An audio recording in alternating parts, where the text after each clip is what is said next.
Some viewers may find the following video disturbing. Viewer discretion is advised.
Travesuras. It's every day. That's every day here in the Pigsniverse, and that was Undisputed World Champions. We see you boys on the chats on the YouTubes right there. We see you. What's up, man?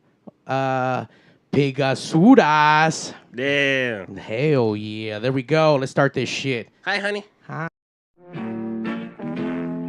People, let me tell you about my best friend. He's a warm-hearted person who loved me till the end. You're listening to Pigs Radio, broadcasting live from a secret location in Compton, California. The talk show that makes psychiatrists see other psychiatrists, other psychiatrists, other psychiatrists, other psychiatrists. Other Psychiatrist Pigs Radio. I feel like we haven't done a show in forever. I missed you, Zack. I missed your ass. I missed everything about you, your dark complexion. Hey, well, I got it here for you right now, baby. Ooh, Zack's ass. You could balance a fucking soda can off of it and bounce a quarter right off of it, too. So, and it gives you change. Oh, fuck. I didn't know about that. No, we've gone cashless. Oh, fucking. Bitcoin and crypto. Can I pay you with NFTs? NFTs. There we go.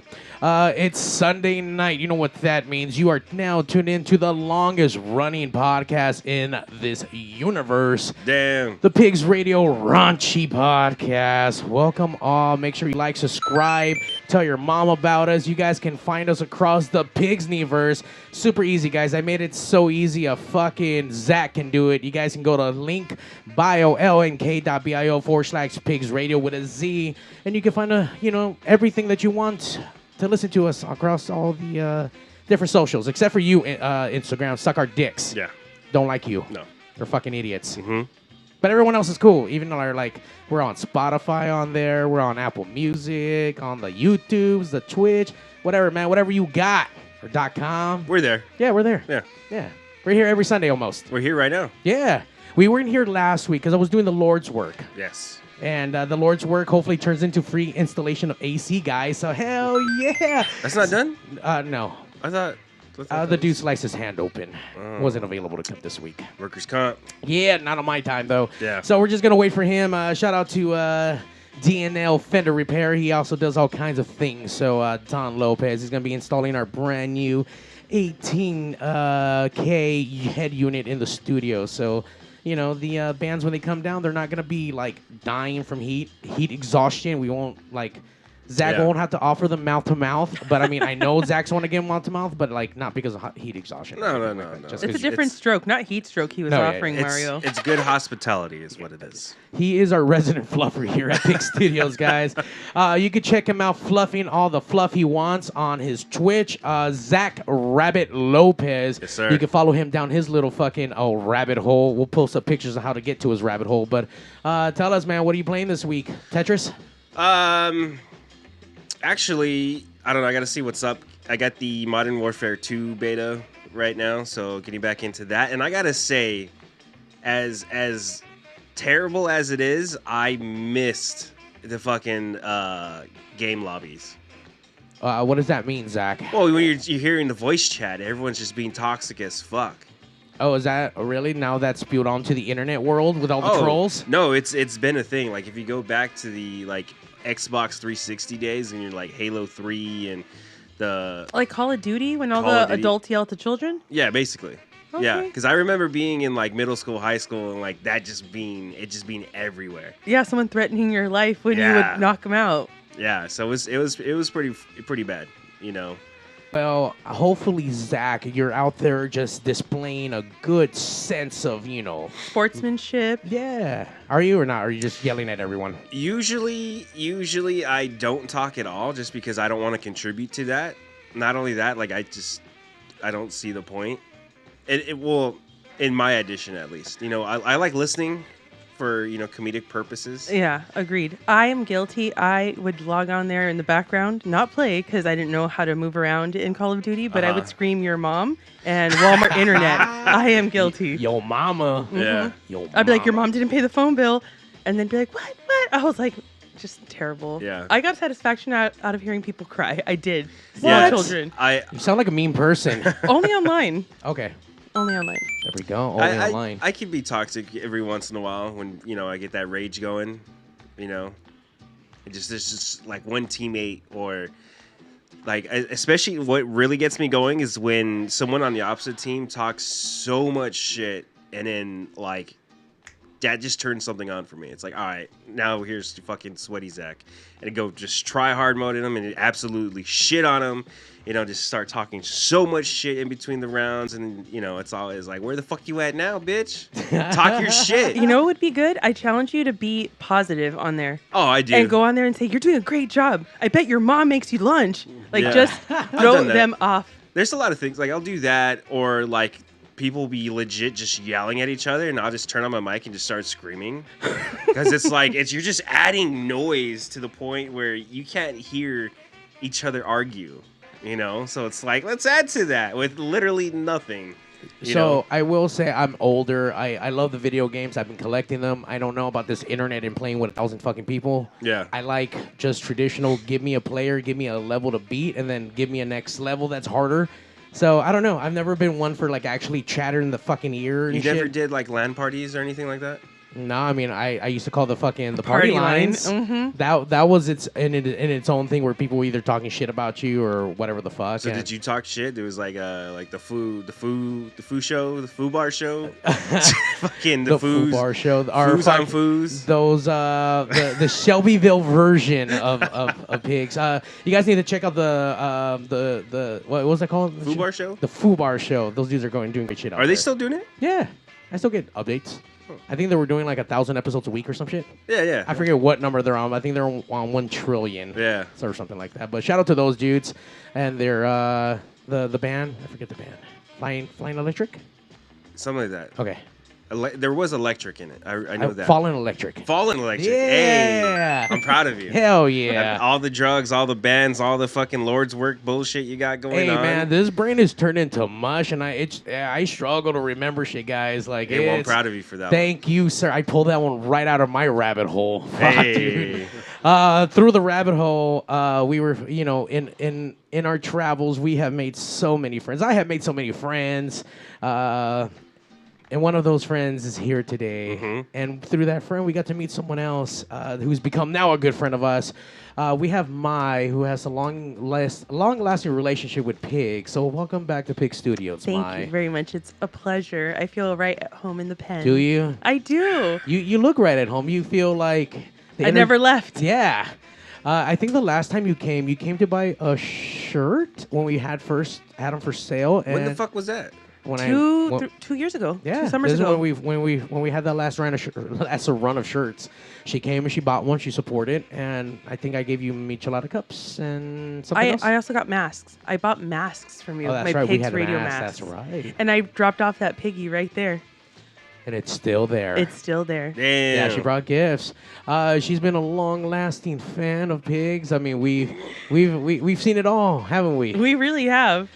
She's grown. She now has her own show, 69 Minutes with Mai, that you guys can check out. Kind of. It's in hiatus right now. Yes, it's coming back this month, though. It's going to be a spooky sexual situation. Spooky sexual. That's right. The Spooks is coming. The Spooks is coming, guys. It's Rocktober. Not only is it October, it's Halloween time. So it's about to get freaky out there, even more than usual. And it's hot. It's really hot. It's not going to be good. sweaty. It's not going to be good. And through our main guest for the day here, we have Swingin' Steve. Swingin' Steve, welcome to Pig Studio, sir. How are you doing today? Thank you. Good, doing good. Enjoying the show, enjoying the studio. First time here. Yeah, man. What do you think? Oh, it's great, man. I love it. Everyone falls in love with the studio. Oh, hell yeah, man. I want to live here. You want to relocate because of all the toys he has. Oh, I know. Especially all the Transformers. I showed him because he was geeking on some Transformers stuff. Like, dude, check this shit out. And it was a Soundwave that he saw up here first. It was a toy, and then I have an actual Transformer book. a book of Prime. So it That's gives you awesome. all That the was fucking awesome. Primes that ever existed in the Transformer universe. So he geeked out. Just want to say they're in the same age bracket. Exactly. Hey, man, well, you know what? I grew up watching that stuff when I was a kid, so it's not like I watch it now. I was a kid watching that every, Saturday morning or whatever. You can watch it now. I'm sure He it's does on, watch like, it now. I Hulu still or do. something. I mean, I still do, but It's Yeah. toggling between Pornhub and old cartoons. I seen it. I seen your Yeah. searches. I will say though, the Transformers movie from '86, I that was believe. the best one ever. Correct. Best one ever. Number one, I got my music taste from there because this is where I fell in love with like '80s glam rock or hair metal. All the Stan Bush was on that, and the original band that was actually not titled properly, but Kick-Axe did about 3 or 4 of the fucking songs on top of Stan Bush. So the love of like '80s just wailing and hair metal grew from there. Number one for me, and I still watch that shit today, dude. Oh man, I own it. I watch as much as I can. Shout out really quick to everyone jumping on to the PigzRadio. We see you, son of Jarrell, up in here on the YouTube. What's up, man? The cat's meow on the YouTube. Undisputed World Champions. Hey, I got my shirt on today, guys, too. What's up? Saw those. I didn't get to see the Compton Gauntlet towards the end, but I was there for partial, so I don't know how our boy Angel did, but hopefully you did us proud, man. Hopefully you did us proud. Angel held it down. Yeah. You know he did. Well, welcome, guys, to Pigs Studios on episode 449. Zack, we are on our way. This is the 450? road, man. This is the road to episode 500. Oh. That's about a year from now. Yeah. So we're trucking along, guys. I don't know what we're going to do. I mean, we may have people here. We may not have people here. I don't know. What if it's international? What do you mean? Go over the border to Rosarito, where Let's everything's go to Hong legal. Kong. Yes, please. In Can I Mexico. come? Hey, wait. Or Adelitas, you've been to Hong Kong, right? I'm down. Yeah. She knows. Yeah, she knows what's up. Yeah. She'll be our guy. That would be fun. It would be. We can touch for science. Touch what? That's on my bucket list. Touching fake breasts is my new top 5. I've done it. That's all cheap fake stuff. How do you know it's cheap? Have you been there? I mean, come on. it's the I want to over go. I support this. We'll support anything that I mean, has I'm single down- I'm mothers down to feeding their support. children. I'm down to support, but Support the titties. yeah. Support the titties. I'm all about titties. You know what? Just for that, when we take our break, hopefully I can find it. But Big O Titties by our good old friend Jimmy the Jew, who lives now out in Hawaii. with his band, the Drop Dead Beats. Remind me, Zack, because I'm already high as fuck. I'm not going to remember. And talking about support, fuck, man. Shout out to everyone jumping on across the PigzRadio. Son of Jarrell, love you guys. I know he's referring to 69 Minutes with Mike, because obviously we came from a different world not so long ago. We grew a family over there in the local music experience. A shout out to everyone out there. We had such a great time, and right now, currently, we're not like hanging out on the station anymore, but don't worry, guys. There's new things. It's all good. There's new things a brewing. There's new things a coming, and we're not. There's just new things happening. There is. With a lot of new things, you cannot forget the old things. So, I believe you have been on the show before. Here at Pigs? Yes. Yes, sir. So that means that Steve is the only one who has not. No, and So- Steve and Pig's good old tradition, we normally have our Pig's icebreaker. So we know your name. Tell us what exactly you do. I know on the teaser flyer or on the flyer we said you're a plumber and a barber. But if you have any other traits, this is a good time to name them off. And Your favorite position. and your absolute best Pig's call, squeal, or a dinosaur impression. All yours, buddy. I'm trying the pig squeal.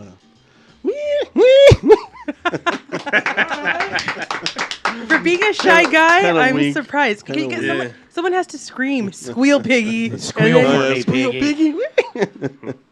I want a little pinwheel right next to you so you can be out the door. Yeah, but I've had many trades. I have many trades under my belt. I started off, I guess. My first one was I was a mechanic and went to diesel mechanic, and then I did welding for a bit. Then I started machining, and then I also, in between machining, I did plumbing for about 5 years, and then I went back to machining, and now I'm a barber. You forgot you were also a school bus driver. Oh yeah, and I drove to school. I mean, I've had a lot of jobs, but those, as far as careers go, those were career jobs only. So what else do you got underneath your belt? A button in a fur coat. Oh, shit. I don't know what that means, but that sounds interesting. He's a grower, not a shower. twinning.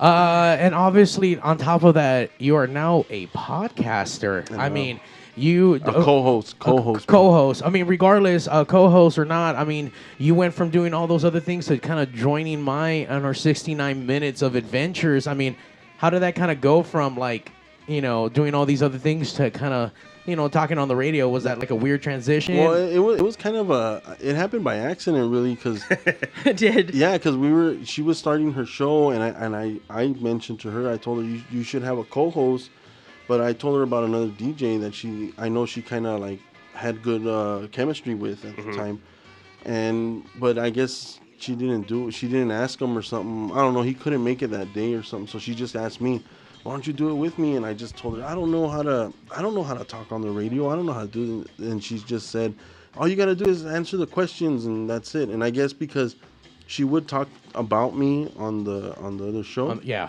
She would talk to me. She would talk about me, so everybody kind of already knew who I was. So, and they already kind of liked our dynamic. our dynamic, our relationship. So, I guess that's what kind of caught the ear of a lot of people, Because nobody really believes how we met.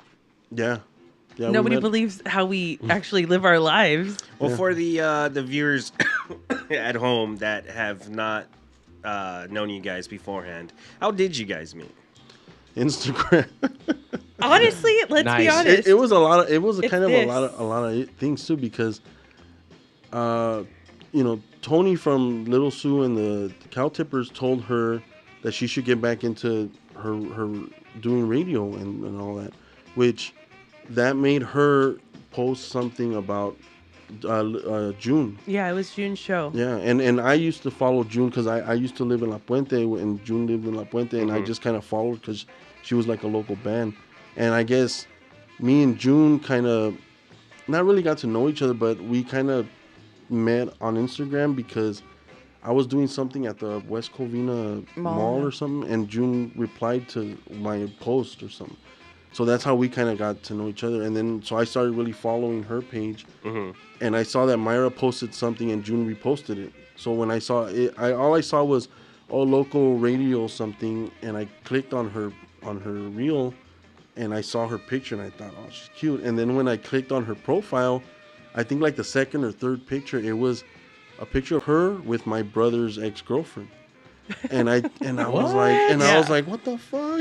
So I told my brother, I was like, hey man, drama already. Yeah, I'm like, tell your girl what's up with her friend over here. And I guess she did, and that's how we started. Yeah, my answer said, I told my friend to tell your brother, if you want it, come and get it, big boy. Yeah. And then you DM'd me that Friday.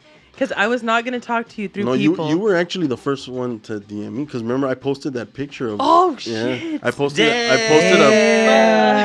a picture of my stories of like me having coffee or and something. And a donut. In the morning. Yeah, and donuts. And she said something. I said, I'm in love. Yeah. And I said with damn, I already? Yeah, like it was a donut. It was that quick, you know. Damn, fuck, you kids fall in love so fast nowadays, especially on Instagram. Holy shit! Yeah. That's how it is now. Yeah, but we talked about music. Honestly, it was really innocent. We talked about music for like a day. He asked me out for drinks. I said no because I had to go to the airport.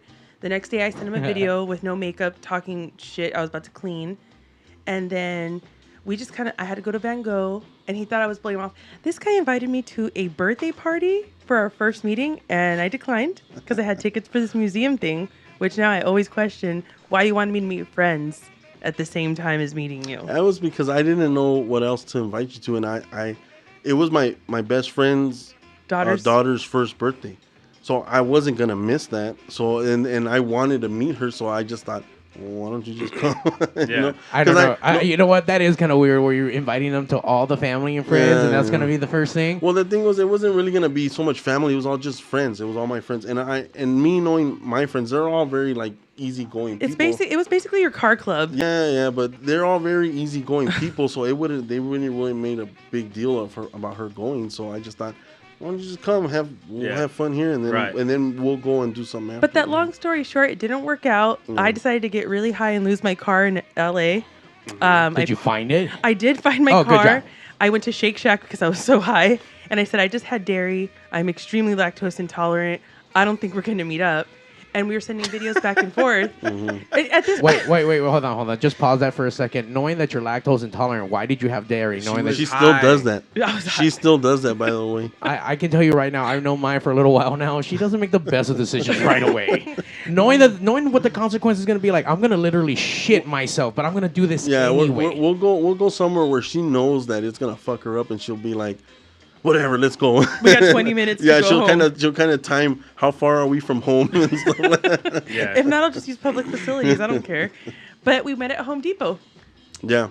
Wait, what? Yeah. Yep. Well, did you pick him up or something? No, he wasn't my day laborer. No, because we were supposed to meet. Why you guys charge so much now? What the fuck, bro? We were supposed to meet at a coffee house or a bar or something.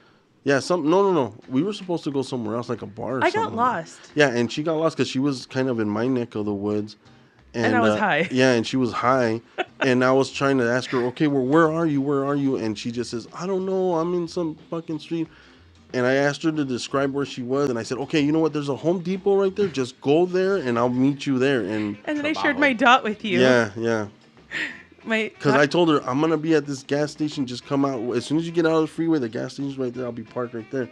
And then she saes, I think I missed the exit, and I don't know where I'm at. And I'm like, well, what do you see? And by the way, all this sounds so complicated. I would have just already turned U-turn and go home.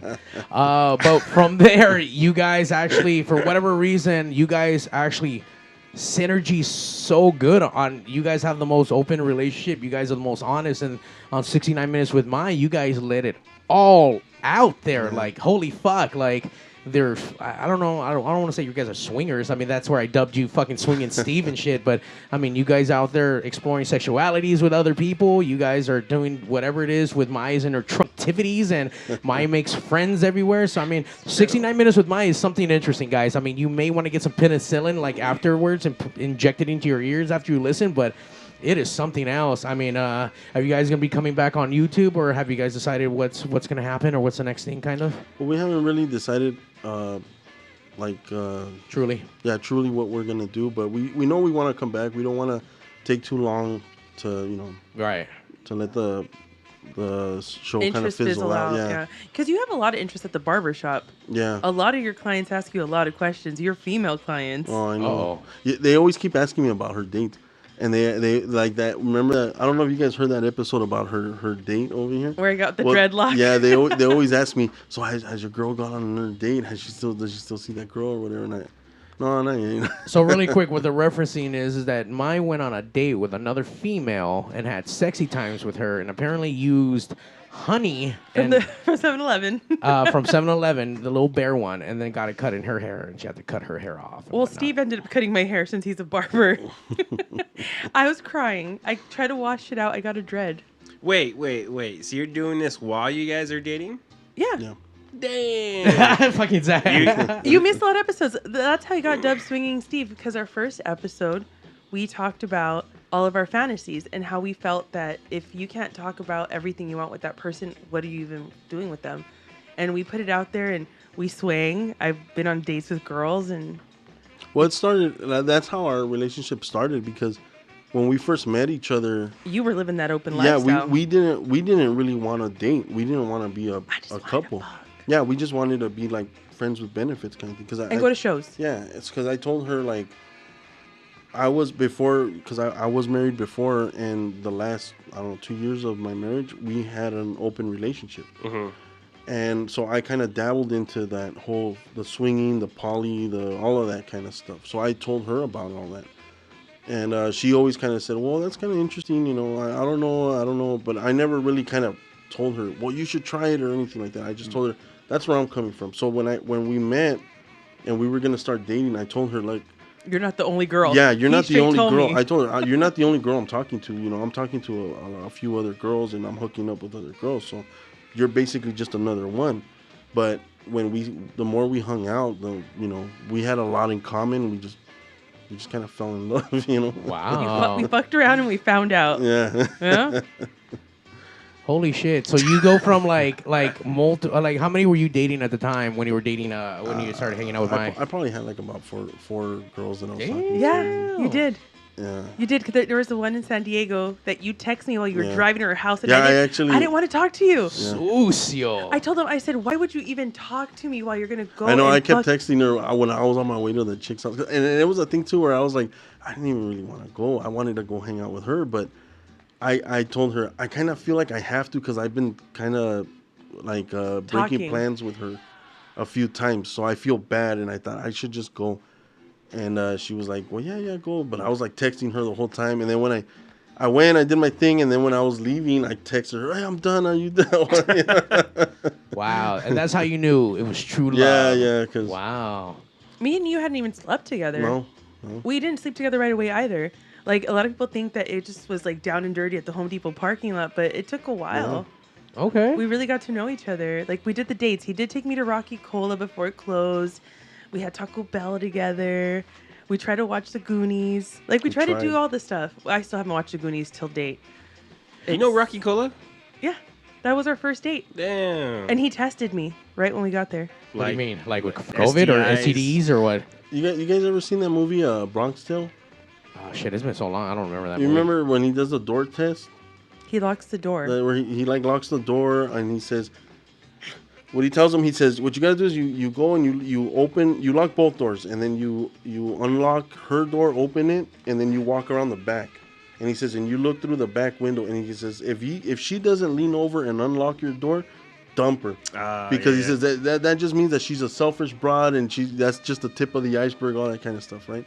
Well, for me, one of my biggest pet peeves that I have is when I see people on dates and they're sitting in a booth and they're both sitting on the same side of the booth.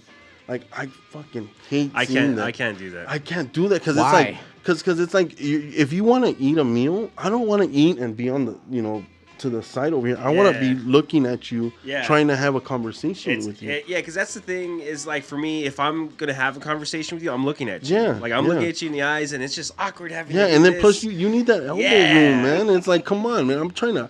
I really want to. If I go out to eat, I like to throw it down, man. So it's like, and I'm not embarrassed. Like, oh, I'll have a little salad, and I don't want to be embarrassing or whatever.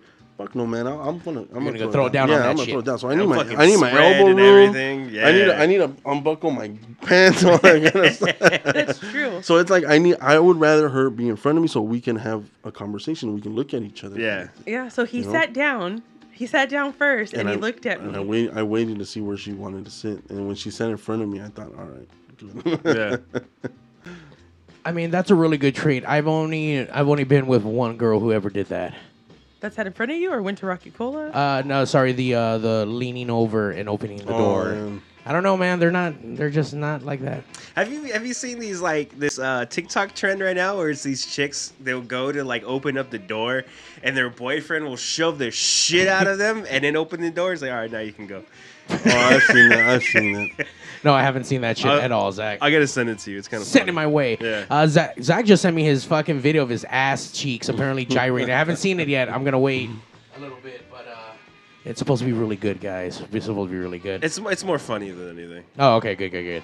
So obviously now with like this new venture on top of that, obviously we brought you in because obviously a man of many trades. I didn't realize you came with like all that other shit, mechanic, and Yeah. I already forgot all the other fucking things. I have a mental list, so I'm gonna go down the list because this man doesn't toot his horn. All right, So Toot his horn. he works. I do every day. I know. Prove it. Only clams. I'm gonna start from the beginning. So he's extremely smart. He was tested when he was young. He has a genius IQ. He never fucking mentions it to anybody. But Oh, you yeah? can tell. You can tell by the way he reads and picks up on shit. That's Obviously, one. I don't have that. Secondly, he plays hockey. He pinstripes. He was a mechanic on diesels. I'm going to keep going. The machinist for 20 years, a barber. What am I missing? I'm missing more here. Oh, and then all the stuff you play, all the music you play. And you never talk about that. And you play the harmonica too. There's a lot of things this man does. I had a lot of And spare you- time. Hey man, it's good to be a fucking man of different fucking trades. I mean, obviously, all the different things that you can always capitalize on. I mean, either you liked it or didn't like it, you moved away from it. Obviously, the last episode we had, we kind of talked about pest control and the kind of like that world. We had Alonzo in here. We'd had all kinds of fucking gnarly stories, and I thought it'd be kind of cool to kind of talk about. Obviously, talk about what you're doing now with the 69 Minutes with Mike, but primarily all the barber shop and all the plumber stuff. Like, You know what? I was actually excited about this, because we were learning a lot about you that we didn't know. Not a lot of people know this, especially with 69 Minutes. Some people may have questioned your credibility, but finding out that you are a plumber definitely helps because that means you lay the pipe. woo! Son of Jarrell over here on YouTube confirms that Steve lays the pipe. So I don't know if you laid the pipe for Son of Jarrell here, but he knows you lay it. You also missed overall He's been to his badass. Badass per Son of Jarrell. So Yeah. you got the fans out there, Steve. Hell yeah, dude. So when you were a plumber, tell us, how long were you a plumber for? I was a plumber for I was a plumber for about 2 years, but I went from being a plumber to a boiler tech, and I did the boiler tech thing for about 3.5 years. What is a boiler tech?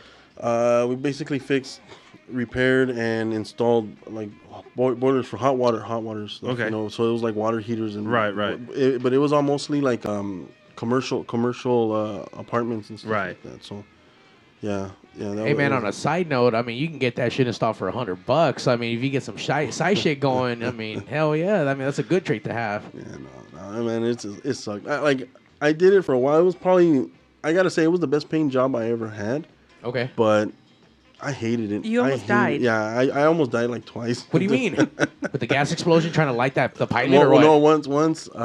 Here's one of my stories, I guess. Well, once we were doing this, we were replacing a 100-gallon water heater, and this was over like in Sousa. So it's close to the mountain, so they had hard water, so those things would fill up with sand, a lot of minerals and stuff. And we had no choice because the thing wouldn't start. The thing wouldn't, the little. The ignition, the I igniter. forgot. Yeah, the igniter wouldn't start or anything on it because the thing was always just full of sand, Right. and it wouldn't cycle the water properly. So we had no choice but to replace it. But the thing was so heavy, it took 3 of us. It was me, my partner Wes, and our boss, and we would always make fun of this guy, the owner. He was one of the owners, and he was basically the boss of the boiler site. So we would always make fun of him, saying that, and excuse the term, I know everybody's very sensitive right now, but we always tell him that he had retard strength, you know? So By the way, if anyone's ever seen it, that's also the same strength that parents use when their kids are in danger. It's just superhuman strength that comes out of nowhere. So we're over here moving this 100-gallon water here, full of water and full of sand. I don't know how much that thing weighed, but it was fucking heavy. And I'm kind of like trying to guide the thing, and these two guys are rocking it, like walking it over. And when it went to the bottom of the pad, it tilted forward. And I tried to grab it, but I slipped because there was all this mud because we started draining the thing, and I slipped and fell on my back, and I saw this thing kind of like falling towards me, and I just thought, "This is it. I'm gonna die. That's it. I'm gonna die." And I just see this guy's hand just slap the thing and somehow hold that thing up. And my other buddy too, he grabbed it too, and they were holding up. He's like, "Get the fuck out of there!" And I rolled off, and then they let it go, and the thing just slammed on the mud. And I when I saw the thing hit, I thought if I would have been under there, I would have been done. That's it, No thought of like, oh shit, let me like roll out of the way. Yeah, you were just stuck like. Oh! I was like a deer in the headlights, kind of thing over here. So yeah, that sucked. And it was like, I don't know, it was probably like about midnight or 1 or 2 in the morning when we were doing it. What the fuck, man? Yeah, our that job sucked because it was like we started on call. Yeah, we no, not even that. It was like we started at 8:00 and we finished till the job was done. So it wasn't uncommon for us to work like 16-hour days. Holy shit! Are you guys getting paid by the hour or is it by the? Okay. Yeah, we would get paid by the hour. Yeah. So that was cool. That's what I'm saying. Like that was probably the best paying job I ever had because of the overtime, But it sucked. It really sucked. So if I need like my plumbing done here, you don't call me. Don't call you. Okay, just make sure. I mean, we don't have 100-pound tanks here. Like, you're all right. What was the other time you almost died? I was doing it was an upland. We had to change a pump, one of the pumps for the boilers, and this thing was like, okay, so I get there and I see the pump because again it was a lot of hard water, so the little impeller was clogged with sand. So I had to take the thing apart and disconnect it to put the new one on, and I turned the breakers off. I turned everything off, and I thought, okay, cool, everything's off. And when I touched the wires to disconnect I grabbed the thing, and I was trying to let go, but you know how when you get electrocuted, everything just kind of closes up. So I'm sitting there just like shaking, and my buddy Wes saw that was going on. And I was probably holding on to the thing for like, I don't know, 10, 15 seconds or something like that. Yeah. And he kind of just kicked the thing out of my hand. And I was just like, I felt like I got punched in the head a few times. Like I was all disoriented. And when I looked, I was standing like about inches from a puddle of water. So I was just like, the fuck? Yeah, I was like, when I came to, I was all pissed off. Like, and I thought he turned the breaker back on. I was like, what the fuck are you doing, man? I'm fucking... He's like, what? I didn't turn it in. And then we found out that the thing was hard-lined to a second breaker, like building over or something. No way. Yeah, that property fucking... God, that thing was a nightmare. That sounds like a complete mess. Why would it even be like done like that? That sounds so stupid. Because they're cheap. Because the people were cheap. I don't know how the engineering went for that, but we would always tell these people, because they would always call us for like that their boilers would go out, and they would wait. It was almost like if they would purposely wait till 5 o'clock came when we were supposed to be off, and then they would call us, because they were up in Upland, and our shop was in Santa Ana. So we would have to, whoever was on call would have to like drive their ass in peak traffic time, all the way up to Upland just to go and flip a switch, because the maintenance guys were too lazy to check it. Damn. So it really sucked. And we would always tell them too, like, you know what, these boilers are really old. You guys should get new ones, and you guys won't have so many problems. But the thing is with those management companies is that the less money they spend throughout the year, the bigger the bonus they get at the end. So they never wanted to spend any money. So we would tell them, it would actually save you guys money, because you just got to pay once, and then you don't have to really worry about them, because they come with like, I don't know, a 4 or 5 year warranty or something like that. So for that long, you don't have to pay nothing. You just got to call us, and we go and we do it. Right. But they were still like, no. So we would have to deal with all these fucking boilers that were just falling apart. I asked you a bunch of questions when I found out you did this, and you know how easily I gag just thinking about smells and things that have died. That was in the plumbing when I started plumbing. Oh my God. The worst thing you pulled out of a pipe. Oh. Yeah. Yeah, so just tell us a little bit about that. So, okay, so you've almost died twice. Yeah. Was it after you almost died the second time where you decided, like, you know what, I don't think this is gonna be for No, me? after that second time, I think I still worked for like another 2 years or something like that. Wait, what? So this was in the beginning when you almost died? Yeah. Okay, I'm about to say you only worked for fucking 2 years. So, tell us what made you finally decide not to do plumbing? Because I mean, when I think about plumbing, I think about toilets, shit everywhere. I mean, anything down your drain has been sitting there in moisture. It smells bad. Hair smells bad. Like, Well, I was the way I got out of the trade was because I was always trying to get back into machining. And the owner of the company, he was a friend of mine, and the only reason why he hired me was because I had gotten laid off of my last machining job, and he told me, "I'll do you the favor, and you can just work while you look for another job or you get something else." yeah. And I thought, all right, cool. But then I fucking 5 years later, I was stuck doing that and Plumbing or machining? plumbing, and then so towards the end, I think work was kind of getting slow and. They were kind of losing a lot of contracts too, so he kind of did me the favor of laying me off first because he knew I didn't want to do it no more. I wanted to go back because machining was more what I wanted to do, and so he did me the favor of laying me off, and because I guess when you get laid off for unemployment, they send the unemployment office like what you make, so they can basically determine what you get paid or whatever. Yeah. So what he did was he found the check that I had the most overtime with, and that's what he gave them. Mm-hmm. So I basically, when I collected unemployment, I was basically making the same amount of money that I was. Oh, nice. working Hell on. yeah. So that was the favor he did for me. Like he hooked me up with that. Would you go back to that place where you found Cat? Oh God. So what happened was, we were already boiler techs, me and my partner Wes, right? And we were done. We had a boiler install to do, a real easy install. We finished it quick, and we kind of called in the shop and said, "Hey, we're done. What else?" And then the plumbing boss called us, and he says, "Hey, I need you guys over here." He just told us, "I need you guys over here, some property in Westminster," and he says, "Bring your rubber boots." And we're like, "Fuck!" We already knew, like, God damn, man, this is gonna suck. You're going swimming. Yeah. So we were like, all right, and so we get to the property. And we find his truck. We park next to his truck. We put our boots on. We're walking around looking for them. And we see from distance just water, water from, from the buildings. And we walk up and we see them like walking around. And they're like shin deep in shit water. Oh. Okay. The place stunk. I too. would have quit The at area, that point. The area kind of stunk. And I'm going home. Yeah, so we walk up to him and he tells us, he says it's because there's a clog, and they can't find the clean out, and he goes, I know it's around this building somewhere, so I need you guys to kind of go around, and they gave us these little pokers to poke around and see if we can find the clean out. And yeah, but aren't the clean outs normally like sealed? Yeah, but this one wasn't. This one wasn't. So what you call it? Yeah, so we're over here. We're walking around, and there's like, no kidding, like floating turds. What the fuck? maxi God pads, bless your souls, man. toilet paper, all diapers, all this shit just floating around. This is why they're fucking the shit's clogging up. We're not supposed to flush toilet me- diapers and Let me- fucking and Well, pads. let me tell you what we found though. Right, so Cocaine. So we're over here poking around, and then we finally hear from a distance, "Hey, we found it!" How long did you have to fucking step in that shitty water? Oh, we were there for like about 3 hours.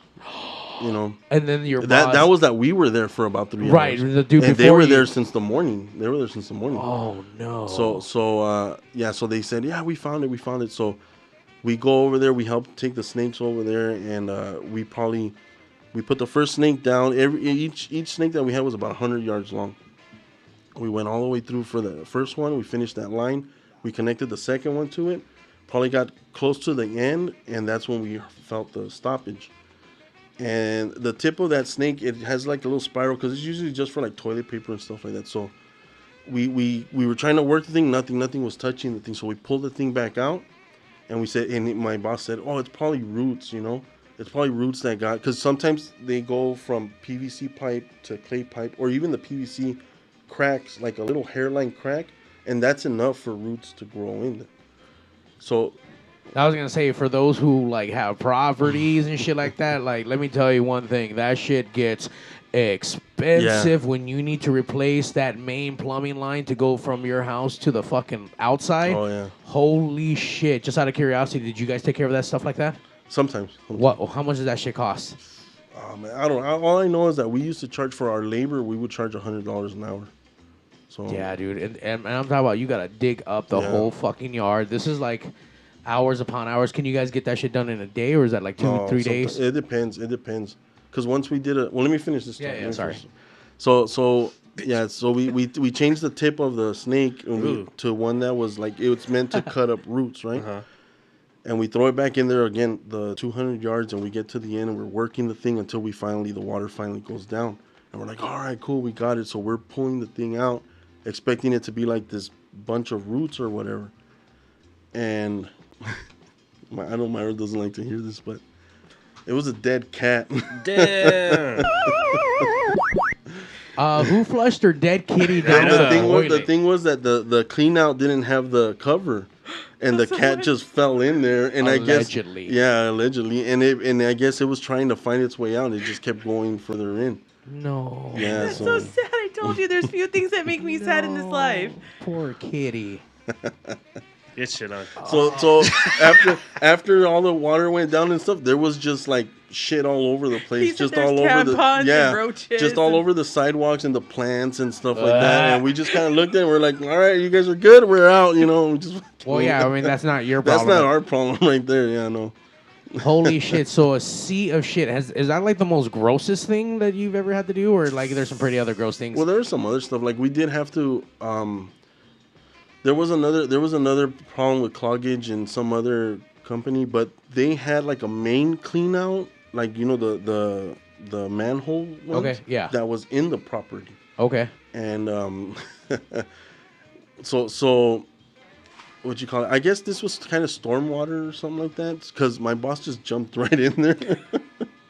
He just jumped right in there and he fucking manhandled that thing by hand and and we were just looking at him like, what the fuck is this guy doing? But you know, he's been a plumber for I don't know how many years, so we're just like, that's experience right there. Holy shit, dude. Son of Jarrell here on YouTube says that the cats are spawns of Satan anyway, so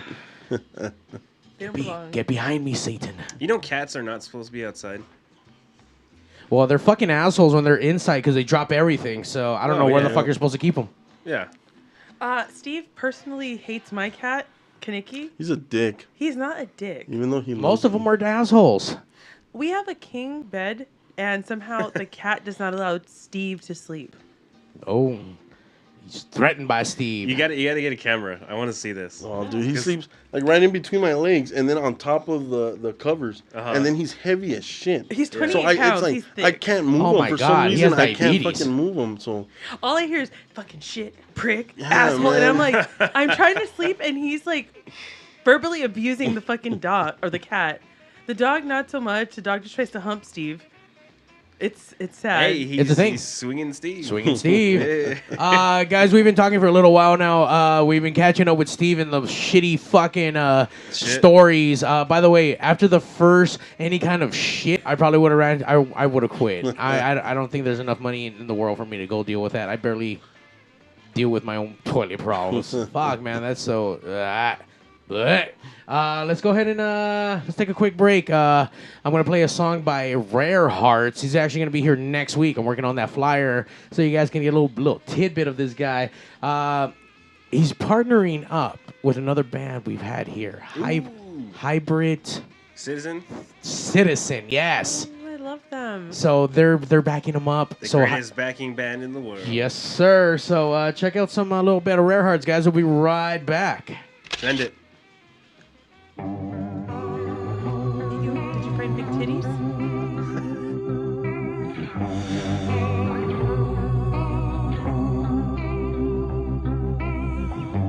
Let's remember the good times, baby. Remember making love on the kitchen floor, wasting time all night, getting wasted, just so we can do it some more, just so we can do it some more.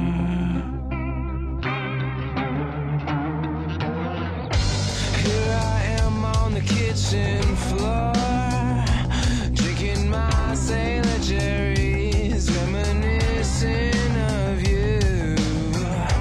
You used to get me so high, but you kept fussing on. Yeah, you sang the same old song, and I say, let's remember the good times, baby.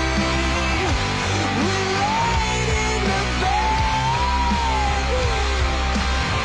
wasting time all night, getting wasted, just so we can do some more.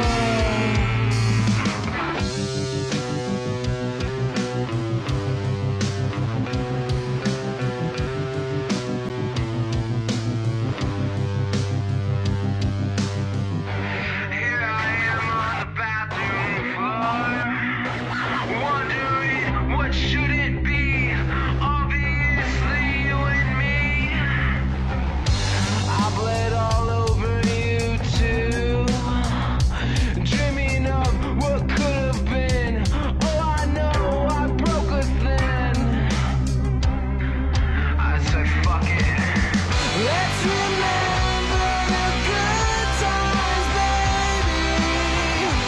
We laid in the bed, wasting time all night, getting wasted, just so we can do it some more. Just so we can do it some more.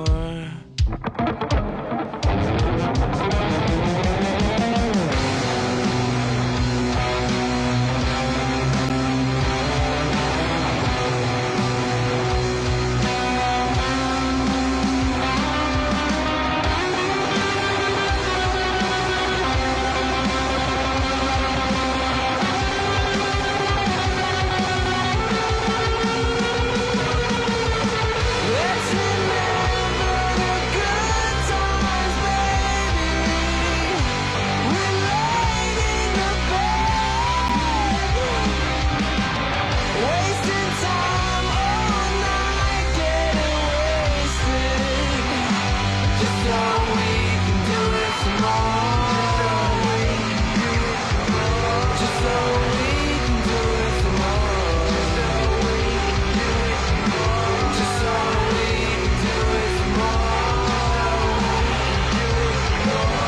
we can do it some more. Just so we can do it some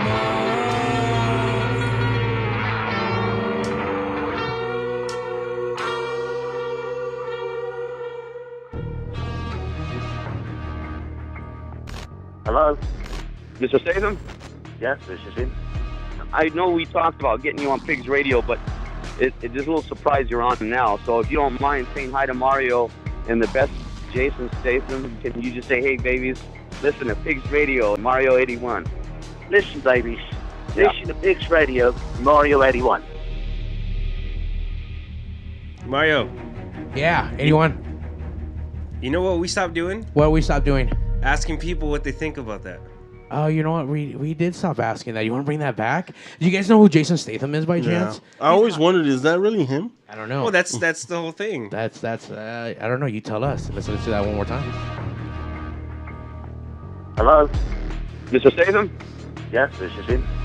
I know we talked about getting you on Pigs Radio, but it's just a little surprise you're on now. So if you don't mind saying hi to Mario and the best Jason Statham, can you just say, hey, babies, listen to Pigs Radio and Mario 81. Listen, babies. Listen to Pigs Radio, Mario 81.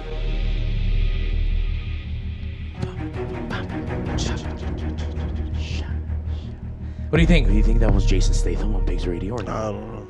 Oh. It's hard to tell. I'm gonna say I've heard it many times, and you know, I have a suspicion it's somebody that's been on this show. Oh, so still not Jason Statham. No. Damn. It's a wild guess, but it sounds like him. Wrong button. I felt like I was about to go to fucking Six Flags and the ball man was gonna come out. No, that's the Crazy Chickens, right? Yeah. I've been redoing things on the board a little bit since we had some time. That's not where I wanted that to be, but yeah. Pigs Radio, episode 449, hanging out with Swingin' Steve, getting into the deep dirtiness of the plumbing world. You know where that came up though? What? With the Jason Statham thing? Why? Well, Why? you know, D's Coast, Famcast Media. Yeah. From the dungeon. Yeah. He's been cutting up a lot of our... Famcast Media. He's been cutting up a lot of episodes and throwing up some highlights. Yes, sir, he has. He's putting in the pig's work right now, holding it down Yeah. in D's Coast. Check out his show from the Dungeon Podcast. We are part of that Famcast Media group, guys. So Famcast Media.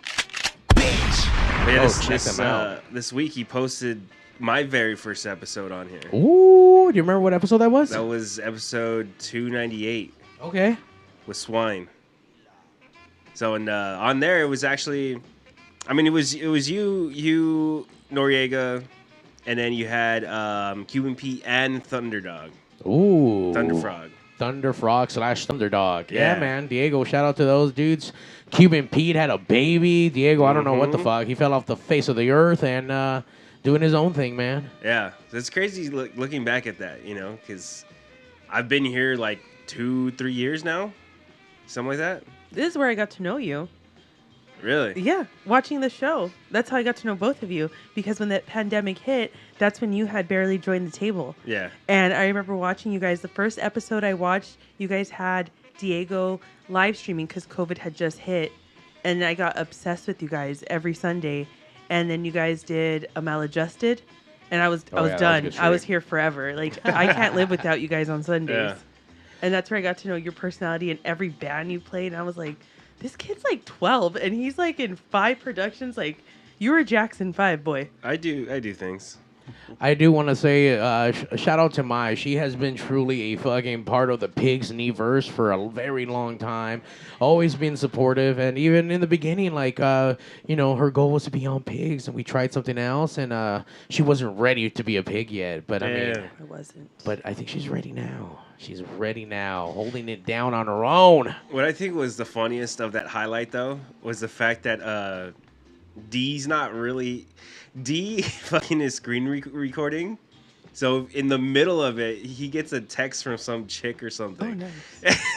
It's like, bro, this isn't even like he recorded it from YouTube or something. He's just like records off his phone and leaves it there, goes fucking walks the Oh, dog. I and have not shit. even checked them out. What the I like fuck, it. D? A regular text or like a WhatsApp, like a Nigerian princess asking for money. Oh, I don't know. Now we all have to go look. Wait, you can read his text though? I don't think so, but it shows who it's from. That's fucking hilarious. Yeah. D, get on that, edit that. Take your personal information off of there. We don't want to see it. I don't know if D's listening. I don't think he is. I don't see him on the. He'll see it tomorrow. Oh yeah, He'll see totally. it tomorrow. Love you, D. Love you, D's Coast. Hanging out with Swingin' Steve. So obviously with the plumbing world, I mean, you did 2 years of it. I would have been grossed out from 5 years. I'm sorry, 5 years of plumbing. Fuck, man. Yeah. Would you go back? No. How did you do it for so long? It was a job. I needed the work. You know, I had a family to support, and it was just I had a job. I had to get it done, and that was it. That's how I saw it. Fuck, I feel dude. that. That's some gnarly shit, especially when you got a family and you gotta put priorities and like fuck. I mean, was every day like a shitty day where you had to deal with shit, like literally shit? Yeah, pretty much. Damn, Pretty dude. much. I mean, you only call a plumber when you're already in trouble. Yeah. Like that's when you call someone. It's like when you go to the doctor. A lot of people don't do their checkups until it's like, oh shit, I'm bleeding, like, or I'm dying, and whatever. Like it's already far too late. I mean, the first. What were you gonna say? I was gonna say I want more Cherry Park Boy stories, like about sex stuff. Oh Being a wait! plumber. You had sex while on the job here? No, I that wish. never happened to me. I mean, there was this one time where I did get Solicited. kind of offered, I guess, What's his name?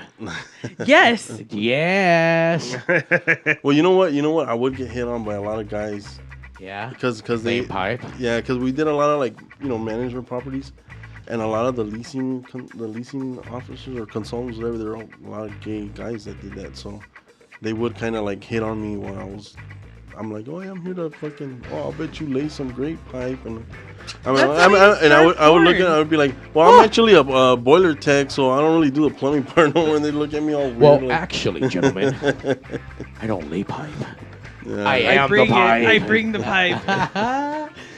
Wow. Have you known of? I mean, I don't know how big your plumbing world, if you're part of a union or any of that. I mean, do a lot of this stuff kind of happen with the plumbers, where they start fucking like the desperate housewives or anything? I mean, nothing that I've never really heard of personally, but there was one time where we were replacing pressure release valves for the boilers, and we put out notices that their hot water was going to be off for a few minutes and stuff like that, and so we went on. This was in Irvine, and so we did. We had a lot of buildings to do, so we went to the first one, second one, whatever, and then this one boiler that we turned it off.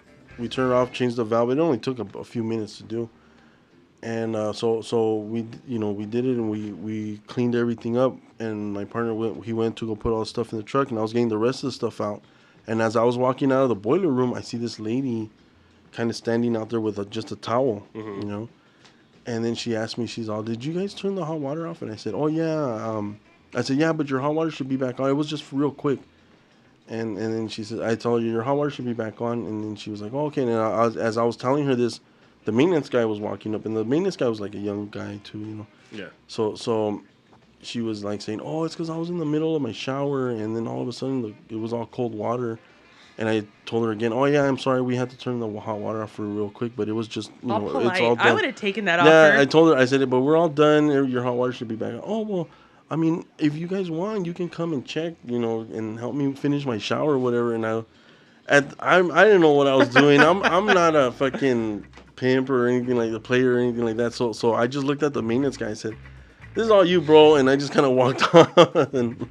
Who doesn't take those offers? I mean, was she hot? Was she an old lady? She was a good-looking girl. Yeah? She was pretty young too. You got she's stage already fright. wet. Huh? She was already wet in Yeah, a she was towel. already wet, yeah. Half the work was there. I mean, if I would have known then what I know now, I would have been all over that. But I was about to say, I thought you were swinging Steve. What the fuck? That didn't happen till later on. Yeah, till later on. Till you cocooned into a swinger. He did. He's a wholesome man. Yeah, which trade do you think gets the most on the job? The pool cleaners. Pool cleaners? Pool cleaners. Really? Yeah, definitely. Why?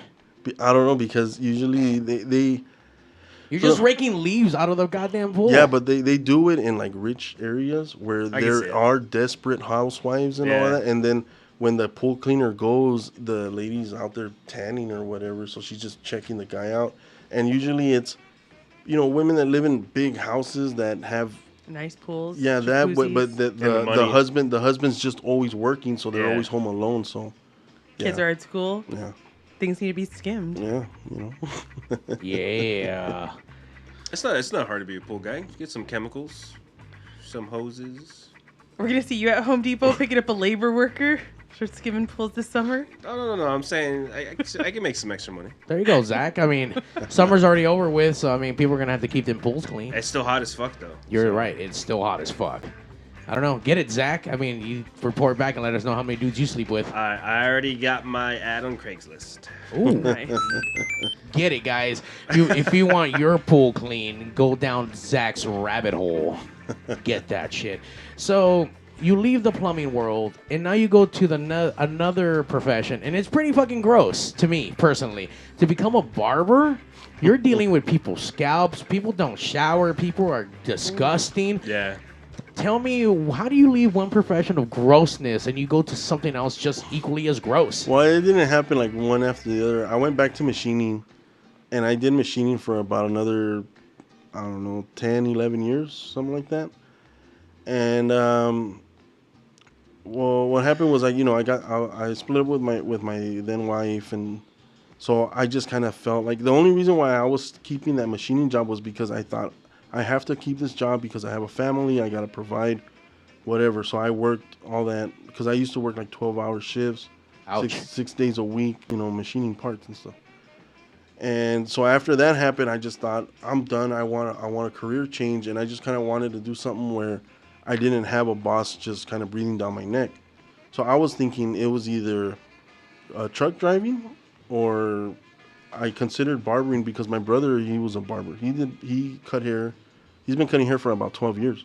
Oh, wow. That's a long time. Yeah, and then my best friend, too, he would, ever since I've known him, he would always tell me, I've always wanted to be a barber. I've always wanted to do that. So he finally kind of stepped up and started going to barber school.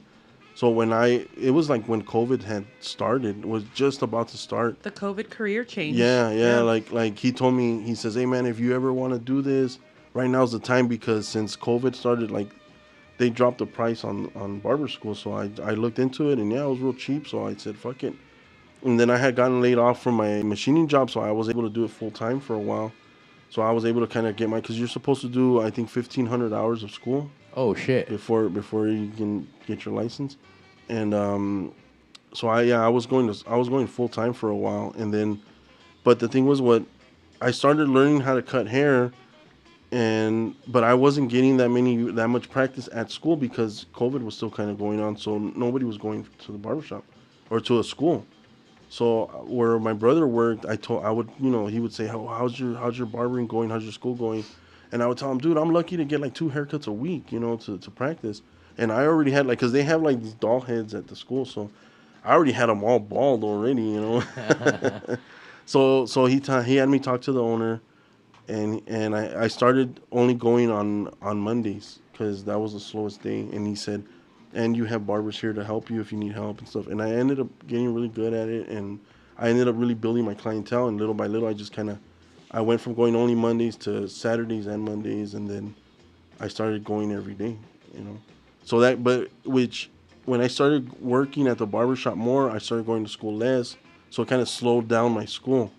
So it took me a lot longer to finish school. Congrats on finishing last month. I finally finished last month. How long did it take you? About 2 years, almost 2 years. To finish those hours. To finish my hours. School dropout. Yeah, and I didn't even do the 1,500 hours because since January they changed the time, so they went from doing 1,500 hours to only 1,000 hours. So I didn't even have to do the 1,500. So overachiever over here, without even knowing, not even paying attention. So now with 1,500 hours in, and obviously with the schools, for those who don't know, this is where you go pay for a $5 haircut, and you're getting your haircut by students, and they need people to practice. I mean, what kind of people will walk in there? I mean, because I've heard stories and horror stories of the people that walk into these schools. Oh, so. Steve loves the Edgars that he's getting lately. He comes home fucking ranting every day. The kids, like I try because I kind of consider myself to be more like an old school style barber. I like gentleman's cuts and all that. That's kind of what really intrigued me to it, was the gentleman's shave and the hot towel shave and all of that kind of stuff. And that's what I wanted to do. That's what I want. That's all I really practice with.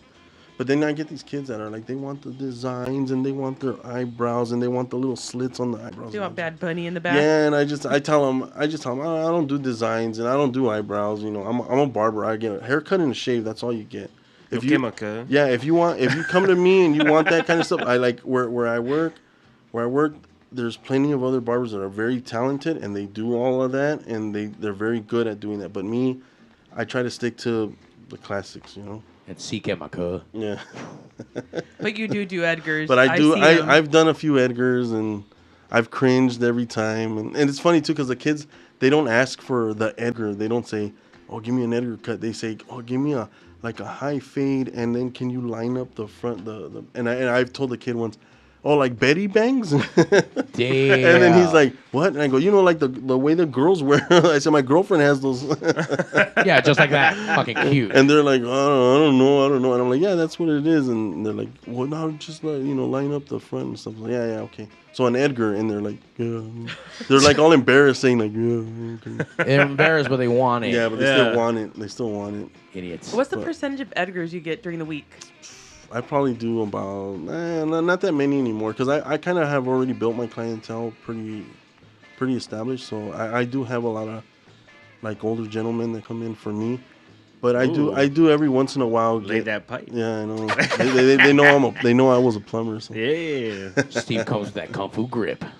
Yeah, no, but I still get like, I don't know, maybe two a week or something like that. I hear about it. Yeah. I hear about it, guys. Yeah, she knows. So while you were at school, can you tell us what some of the grossest thing you've seen as a barber? like headlights? Or Yeah, well, no, shit in their at hair. School, I don't know. I think at school the worst thing was somebody had like a really dry scalp, and they clogged up because they wanted and they have, you know how they have those wrinkles in the head. I don't know. What Sure. The hot dog pack on the back. Yeah. Well, somebody came in and he had that, and his head was really dry. And usually those people that have that fucked up head like that, they always want a high skin fade. And I kind of want to tell them, like, dude, go for a low. Go for a low or something. But no, they want a high skin, so I got to shave all of that stuff. And this guy's head, like, clogged up my clippers. My box shaver. Because they want them shaved, and I don't really do it with a straight razor. I only kind of clean the neck up with the straight razor. But to get that shave, it's a closer shave with a box shaver. So I had to like clean the thing out mid haircut, you know, and he clogged the thing up. The fact that you had to spread his rolls is yeah, where and I then fucking tapped out. with the wrinkles, I have to kind of open them up and get in there, you know. That's what I'm saying, dude. I wouldn't. I don't know. I mean, I don't know. I'm just a giant pussy, but that just You're not. That's gross, dude. Like you have to go in there like. This is my shout out to Liz that finished cosmetology school that you have on here. She finished and she is licensed. I started my hours, and that's what tapped me out. The fact that I had to touch people who didn't clean out their ears. I started my hours in high school, and I went to go start trimming someone's hair, and I saw earwax, the orange chunky earwax, and I said, I'm fucking out. I'm done. Wow. Got on the ROTC, the bus where ROTC was sitting. Like they're already waiting to go home, and I was just like, done. Nope, not doing credits. it. Not doing it. Went home with bleach in my hair. I said, fuck this. Cannot. So you always wanted to be a barber? No. I mean, no. Okay. No, I always. What did you want to be when you grew up? When I was a kid, I always wanted to be a mechanic. That was okay. my dream job. I wanted to be a mechanic because I've always been into like old cars. I've always loved like hot rods and customs. I grew up, you know, I like George Barris cars and Gene Winfield, all that stuff, you know. You have cars? I have a 52 Chevy that's been in the works for a long time. I have one of those. Oh, do you? Yeah, the Hot Wheel. I don't think there's a Hot Wheels, Zack. No.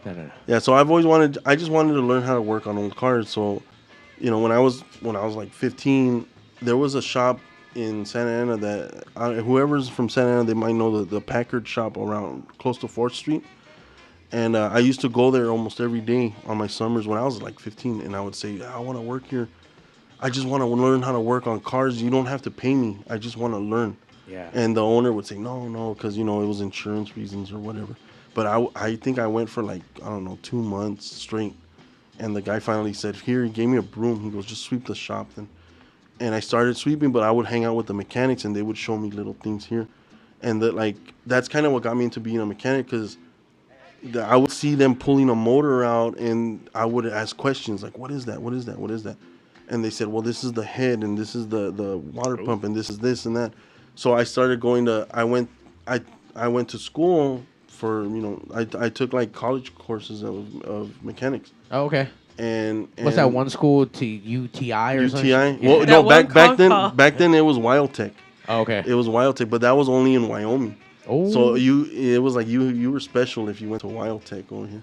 But that was kind of a dream of mine. I always wanted to do that, but you know, I had strict parents that wouldn't let me do anything like that. So so I went to Santa Ana College and took a couple of mechanic courses, and then I went back and I got a job, you know, at a mechanic shop, you know, and that's where I learned how to do diesel work. But then like they would say, oh, you gotta weld this, like, you know, from this truck to the trailer or something on the trailer. And I didn't know how to weld. I didn't know anything about that. And then some guy came and started welding. So I was like, what is that? And they said, oh, this is a MIG welder. And this is a TIG welder. And then they're like, what is, and so then I went to school for that. And I learned how to weld. And then I got a job. That's where I met one of my best friends. He got me a job making concrete pumps. So I was a welder, and I would make the frames, and I would, you know, all the stuff to hold the concrete pumps and stuff. And then they said they had a mechanic shop, and then they would be like, oh yeah, we got to take this, you know, the motor to get machined. And I was like, what is that? And then they started saying like, oh, well, this is, you cut the metal and it cuts precise and whatever. So then I went to school for that. And when I started going to school for that, like one of the instructors said, if you guys ever want a career in this, fuck the motor stuff. The CNC is where the money's at, or your future is at, or anything. What's CNC? It's called CNC stands for computer numerical control, and it means like you, instead of cutting metal by hand, you write a program and put it into the machine, and it'll do it'll do all the stuff for you.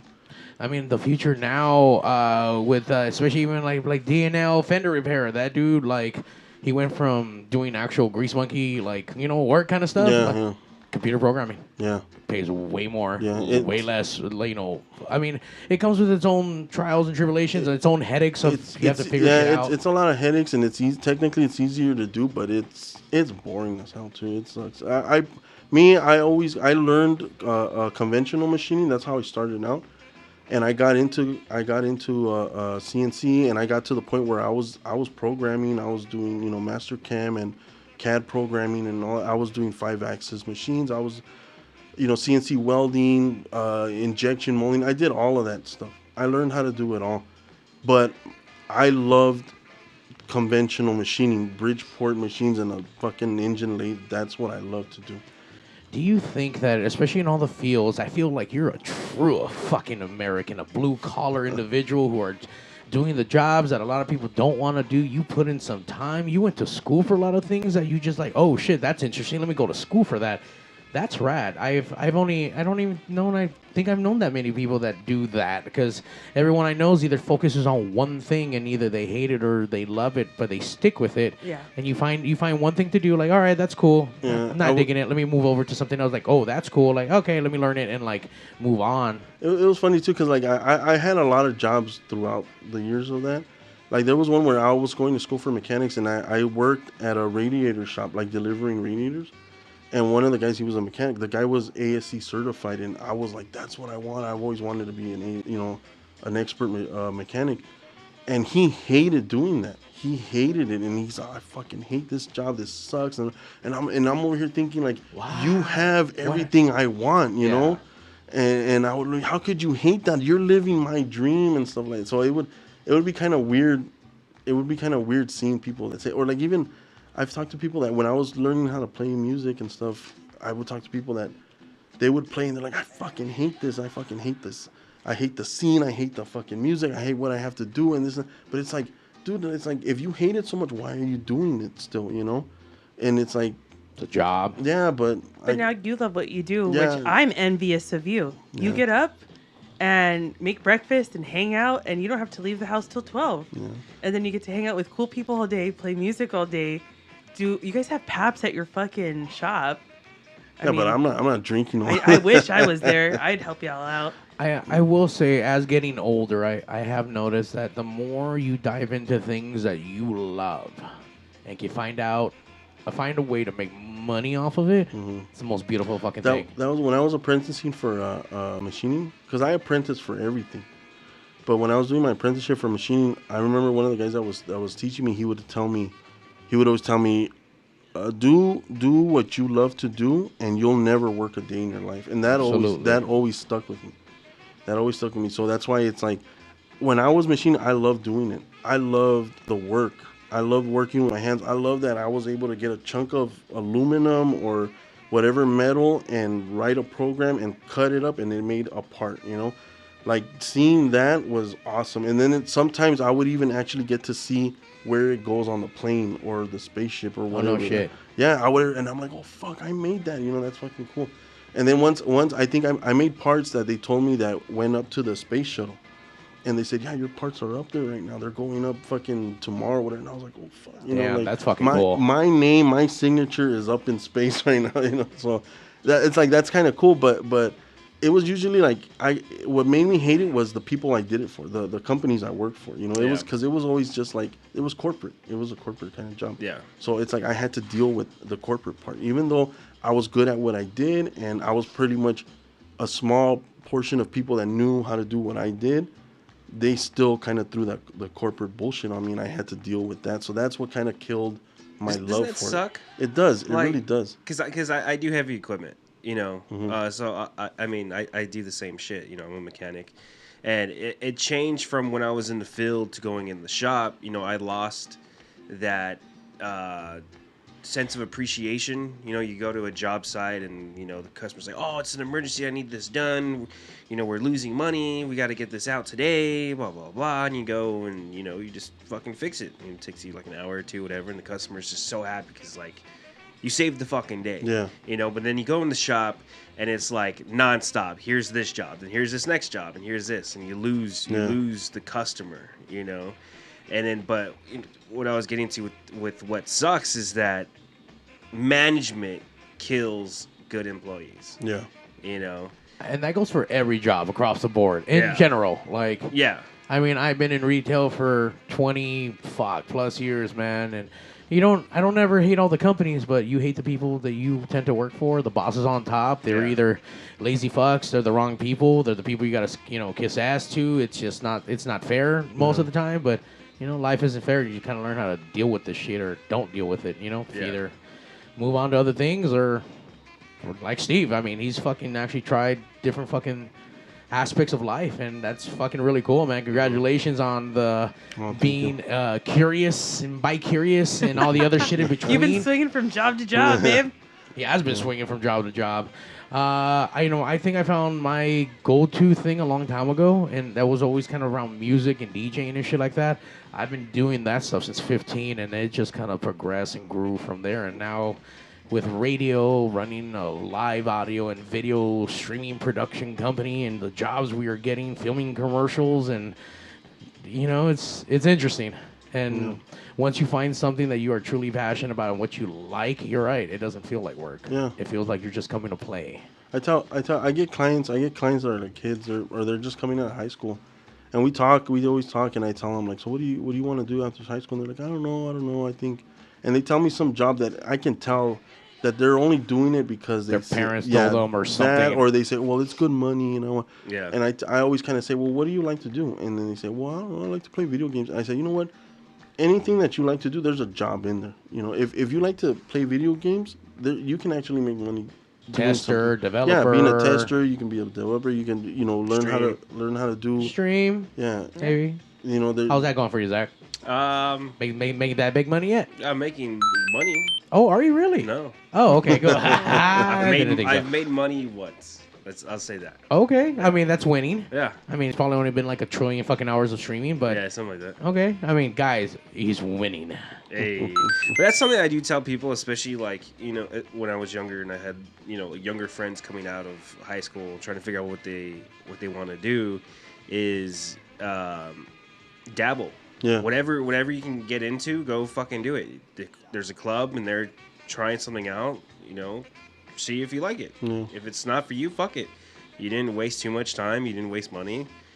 That's what I did. You know, I know how to do a lot of things because there was always a lack of that thing. You know, or I needed it and I was too poor to go and have somebody else do it. So I learned how to do it. I was, you know, I want to say I'm fortunate enough to not have to work a regular job. Like, I never done restaurants or retail or anything. Like, straight out of high school, I was working at a dealership, you know, so I've always been some type of mechanic, you know, and I've been lucky enough to do that. I've been blessed, you know. I've seen Zack spring into action before. We were at the Rumble and I was producing the what show was that? The one out in Paris, and I had Zack on the team that day, and then they dropped off a Budweiser, Anheuser-Busch drops off a trailer. Oh, they dropped off a trailer with with refrigeration to it. Yeah, did not work. It did not. And Hot it beer. would come on and then turn off immediately.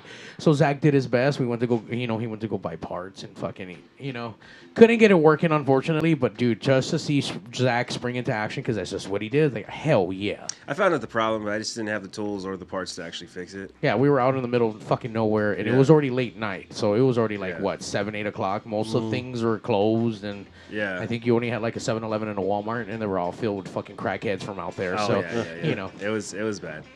And that was the other thing, was like, you know, we did go to AutoZone and get some shit for it, but it was like, not the right shit. You can only Mickey Mouse so much with a giant generator or refrigeration system. Well, I mean, nuts and bolts are nuts and bolts, but the thing is, going to an automotive store, having like no conversion thing, you know, kind of just guessing at that point. Right, because it's not like it's an actual like car motor, but it's a motor of sorts, you know, for refrigeration. Like, so there's belts and pulleys and, you know, sprockets and whatnot, but it, you know, just not didn't have the right shape. I thought you were going to talk about all the other shit that happened from that. No, because that was the only thing I saw you sprung into action. Truly, like saw you mechanic. What are you talking about? I ended up being a fucking untitled supervisor over there. I mean, that is true, but I mean, we were talking about mechanicking. Oh, yeah. We weren't talking Did about. you walk in and put on a vest that said "Ask me how"? Supervisor. I should have. I was was a good time. literally everywhere that fucking day. Fuck. Well, holy shit, man. I mean, now I thought I was the dude that knew how to do everything. You're the dude that knows how to do a lot of things. So now I know who to call. How does that make you feel? Did that humble you? It's amazing that I've been learning as of late to kind of keep fucking people in your circle that are just fucking people in your circle. Good job. That rev as much as you do. Yeah. And I don't know. I didn't know him that well until recently, but there was an energy about him, and now I can sense it. Like, fuck, dude, that dude revs as much as I do. So do you. So hell yeah, dude. I mean, it's exciting to know people who are passionate about what it is instead of being just lazy motherfuckers who show up or don't show up or just want to get claim or, you know, want to become rich and famous without putting any work. Yeah. That's where I have a problem is lazy motherfuckers who think that they're badass and they're not. I mean, don't get me wrong. I'm pretty lazy. No, you know what? And we all, I'm sure are. That was something else that I was taught too. Like they said, like if you're gonna do something, do it right. Don't do it. Think like a lazy man. Because it's basically saying like work smarter, not harder. Yeah. I mean, most inventions were made out of laziness. Yeah. No, but that's what I was saying about the fact that he's gone to school so many times. I lost interest immediately in college. I was grossed out by earwax, and then I went to college and someone gave me an F on an English essay, and I said, I'm out. I'm not going to pay to get judged. I ended up walking into a job, and I've been there 18 years, and I do important stuff, right? And I look at Steve and I say, I hate waking up every day because I know what I got to do. And I see the joy in his face. And I want to take that leap. I want to swing into doing something that actually fulfills me. Like do it. But I don't know what to do. Oh. Then find that and then do it. Right? I need to make that one call, Mario, from the 90s. But I think UEI closed down. One call changed your life? Yes. One call. Do you remember that commercial? No. It was a lady that was a chola. And then she made that one call. Now she's a medical assistant. I remember it being a black dude. Oh, yeah. It is like every time I'd be home from school all sick, and he'd come on and like, what are you doing? You're sitting there on the couch, not doing anything. I remember that. It's like, bro, I'm just trying to eat my cereal, man. Like, shit. Zack over here feeling judged by that guy. Like, I guess I gotta go to school. Be over here like swinging Steve, who actually went to school fucking 1,000 times to get different trades. I mean, now that you have all that information under your belt, I mean, do you ever like touch on any of it, like the welding, obviously you're doing the barbering now, and that's your current thing. But I mean, if a shitty toilet comes up in the house, are you doing that kind of work, or like, oh no, I'm not gonna do that shit. Call someone. No, well, yeah. I mean, now if it's called for, I'll do it. Like if something breaks down in our house, like I'll know how to fix it. Yeah. Because I guess too, like what it was too was I wanted to kind of be like, I took example from my dad, because my dad was a handyman. Mm-hmm. I mean, he worked in a factory, you know, since I was born, but he was always a handyman. Like he built, like he did an addition to his house, and the only thing he had done was the foundation and the frame. Everything else he did himself, the electrical, the plumbing, the drywall, everything, even the stucco. And I always kind of thought like, man, that's fucking cool. Like, how did I don't know how? Yeah, I didn't even know how he knew how to do any of that stuff, but he just knew how to do it. And I always thought, I want to be like that too. So that's why I always if something caught my attention, I would go at it full force until I know every little bit about doing it. Then I would move on. You and I have a lot of similar traits, and so with you, with your curiosity and Fuck, I already lost whatever that is. I was talking about you, but Hey, Swear. sorry. But I also the poorness and not having the ability to pay or whatever, and trying to do shit yourself. Because that's been my whole thing too. Like, why pay someone when you can do it yourself and do it right? Yeah. And I'm the kind of the same way where if whatever it is that I needed to do or something, and it was a job that I need to go pay someone to go do, like, well, why can't I be that person to do that job? Yeah. What I also found is that a lot of people are kind of scared to take that first step. It is scary, man. Yeah, but I mean, the thing is, that's the biggest part of the battle is just convincing yourself to try it at least. And that's what I found is that once you start getting in there and you start breaking things apart and you be like, oh, that's it? It's easy. It's just about understanding. Yeah. That's all it is, man. And understanding yourself. People are creatures of habit. People are they're comfy in their comfort zones and never want to get better. Try before you deny. Try everything twice, right, Mai?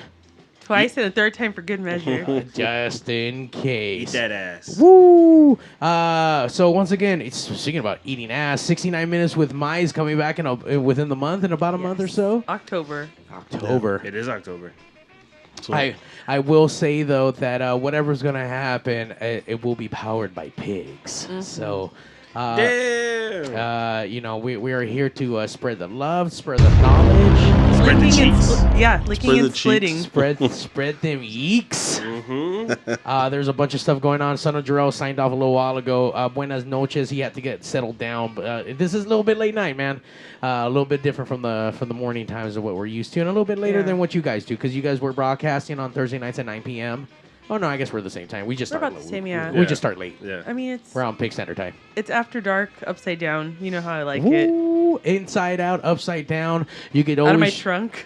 You can always check out my. Now I know that you have all your old episodes recorded. Any thoughts about what you're gonna do with those? Yes, I have been looking on the internet, and I didn't need to make one phone call, but I did find something called Mixcloud, where Yes. I'm going to be trying to upload them. Okay. But I'm trying to figure out if I can give it to Androiders as well. Because I just realized that the app is only available to Apple users. However, I'm thinking of Android. What about Spotify? I have copywritten music on my episodes. Because our thing was a lot of wordplay. So like country and communication, punk and penetration.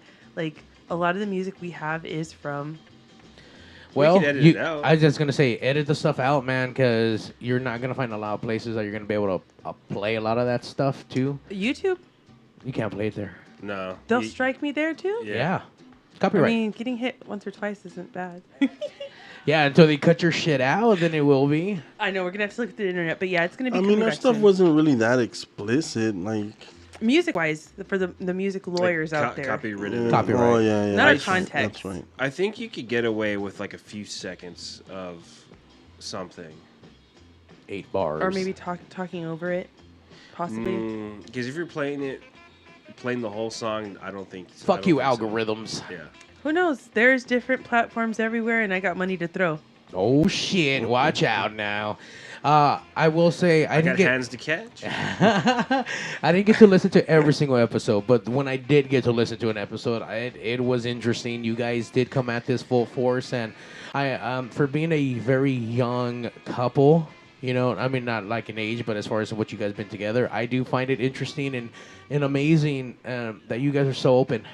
You know, and I think that's such a beautiful fucking thing, because I know too many people that can't be open with their partners, who aren't open, or just can't even be open with themselves. You know, like that's fucking legit that you guys are just being yourselves and being super raw. Yeah. And you know, it's refreshing, man, because everything nowadays is so fake, especially with reality TV and everyone else. Everyone has a phone and everyone does their own videos and shit, but like. Everyone does all the pretty shit, right? But no one shows what the real shit is. Oh no, I fought with Steve on air. One of our last episodes, he forgot to bring the sauce from Little Caesars, and I milked this shit for like maybe 3 hours, and then it turned to like a real fight. And over sauce? Yeah, I had. At least it wasn't a whole fucking pizza. No, it wasn't sauce. It was other issues that I wanted to talk about that I didn't, and I did let that fester, and I blew up. And we got through it, and we had the best night after that. Like, we didn't go to bed till like 4 in the morning. Yeah. So we worked through it. It was great. But it was what I was telling you earlier. It's a thing where you gotta always talk about whatever you're going through, whatever is in your head, and whatever issues that you might have. We had a show about that too, about communication, and it was just something. Anything that's bothering you, you have to. If you can't just openly talk to your partner about it, then you're kind of with the wrong person, because that's how things work. Yeah. You know, like if let's say she did something, let's say she talked to somebody that I wasn't really comfortable her talking to, and for me to, even though it wasn't really a big deal, I should still feel free to say, you know what, baby, me molestó. You did tell me that day. Yeah, after. yeah. And I would say, like, me molestó this, but it's not a big deal. I'm not gonna fester. I just want you to know where I'm coming from. Right. And then she understood. And like the fact that I didn't come at her like, what the fuck are you doing? And what the fuck aren't you thinking or whatever? It's like I wasn't talking at her. I talked with her. You know. Right. So that way she kind of is able to take the time to understand like where I'm coming from too, and then she tells me where she's coming from, and we just kind of understand each other. That's and what's like, important. Yeah, that's what you got to do. Yeah. That's why when everybody says communication is key, it's like that's what you're talking about. Well, no, it's a little bit more than that, because you could communicate and say whatever it is, but it's the understanding. Yeah. You know, because there are people who still they do that, but they're just talking to talk.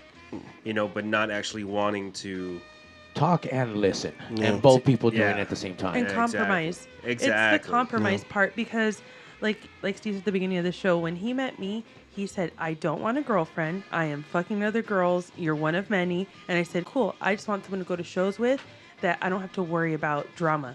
But it would be great if you were like super like hypersexual, because whatever, etc. I put everything on the table thinking I'm not hiding who I really am, what I really want. And then watching Steve live his best life, doing a job that he loves, like, you know, barbering and making his own schedule, being honest. Just when I looked at all his stuff at his place, his guitars, his paintings, everything he's done, I just said, I'm with someone who is comfortable in his own skin. And that's when I let out all of my little interests and, you know, trunctivities, and even just like being more open to talk in the morning show. I really came into who I needed to be, having your influence.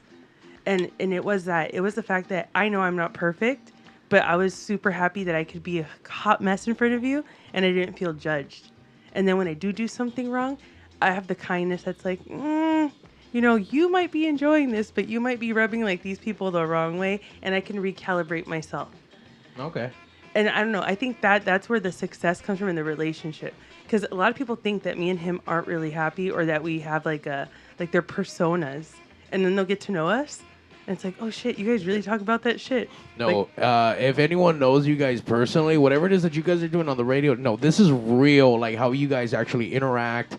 And by the way, shout out to you guys for coming out, and everyone who came out to the West Coast Pop Block Podcast, episode 100. You guys came out, the Mike Grito dudes came out, Bad Hombres came out, Chunky But Funky. So everyone who came out, shout out to them. And I bring them up because Johnny C, one of the co-hosts on there, he describes almost every analogy into wrestling. But he puts it to a way that kind of makes it understand. And with couples, he says like it's like a tag team, or actually no, I'll take it back. It is like wrestling, like in general. Because in wrestling, your number one job is to make the other person look good. So if both people are doing that, everyone just rises and everyone just is better. Because they're trying to make the other person look good. They're not obviously focusing on yourself, right? But like not me first, and then you know this person needs to succeed from me to you, and then vice versa from, you know. That's true. So it's much like wrestling. Yeah. I agree. I think that I shine more when you're around, because I've done a lot of things I was too scared to do till I felt your presence near me. Jumping into doing the morning show, going on What Up Partner, going on different things, doing different things, because now I felt a sense of security in myself, knowing that someone saw me and didn't judge me. And I only needed that one person to believe in me. Isn't that so cheesy? It's all about like the support that you get, because it's like if you're trying to do something, regardless of what it is, whether working or a hobby or anything like that, if you don't have somebody supporting you on it, then it's not worth doing, and it's hard to do. Because let's say, like I used to skateboard when I was a kid, you know, and let's say I wanted to do it again. I wanted to go back to the skate parks or do whatever the hell. If Myra wasn't like supporting me to do that, it would be so hard to do because it wouldn't be easy for me to just grab my board and take off or anything like that, because then I would have her jumping down my throat. Where are you going? And fuck that. That's fucking, you're too old for that shit or whatever. Kind of. But knowing her, how I know her, I know she'll support me. Go ahead. I'll take you. I want to go. I want to see you. That gives me that kind of like feeling of, I can do this. I could probably do this again. And I'll get back to how I was before, but it's all because of the support that you get. And I get that support from her. That's why every time when she wants to do something, I encourage it and I tell her, do it. I know you can. Like when she wanted, she was kind of skeptical about going back on the radio and doing her show and stuff. And I said, no, you got to do it, because I would see the glimmer in her eye of happiness when she would talk about it. So I would be like, I know you love doing that. I want you to do that. So I'm not going to be here standing in your way. And she does the same thing for me, So it's just about that kind of communication. Hell yeah. That support that everyone needs and no one ever gets. And I think that's why everyone's a fucking asshole. Mm-hmm. Especially like people like Grandpa. He's always so fucking bitter about shit. But it's all right, Grandpa. I learned how to sign Grandpa. It means this in American Sign Language. That's Grandpa? This is Dad, and this is Grandpa. Okay. I just learned today that Maya's trying to learn how to do sign language now, so she's on her little quest. And you also learned that I could do this better than most men that come to this table. Wow. You do come with that fucking Kung Fu My action grip. That is for sure. I'm excited to see what's in store next for 69 Minutes with Maya and Swinging Steve. Congratulations on the school, man, and Thank you. finding things that you like to do, because I don't think a lot of people have that, and a lot of people have jobs that they fucking hate and make some bitter motherfuckers, and they just kind of shit on everyone else around them because they're just shitty fucking people. So maybe if they did their own things that maybe they found passion about, maybe they'll be a lot better in life, or not. I don't know. I mean, I love what I do now. I love cutting hair. I love making people happy. I love where I work. I love the people I work with. We get along great. We really, how people always say, "Oh, we're like a big family here." Right there at that shop, we really are like one big. What shop you at? Where should we hit you up? Goodfellas Barbershop, the Santa Ana location. We have two shops. One's in Garden Grove and one's in Santa Ana. I'm in the Santa Ana location, and everybody there's great. Like we all get along. We're just, it's basically like I get paid to hang out with my friends all day. Right. Because we're hanging out, we're cutting people's hair, but we're just bullshitting all day, talking to each other, and but we get along great. Like I love everybody there. So, I mean, anyone who goes to a barbershop or never been, it's something you grow into. Shout out to the old school shop of 1246 Barbershop, no longer in existence, but it was a great time there with Jimmy when he ran it and all the barbers. I know Jimmy went back to Hollywood's in Long Beach, and I went there for a little bit, and shout out to all those dudes. And you're right, it is its own little community and its own little family, and the people from around the neighborhood or people who do travel to find you. It's something else. And it's kind of like the morning show with the forum, like.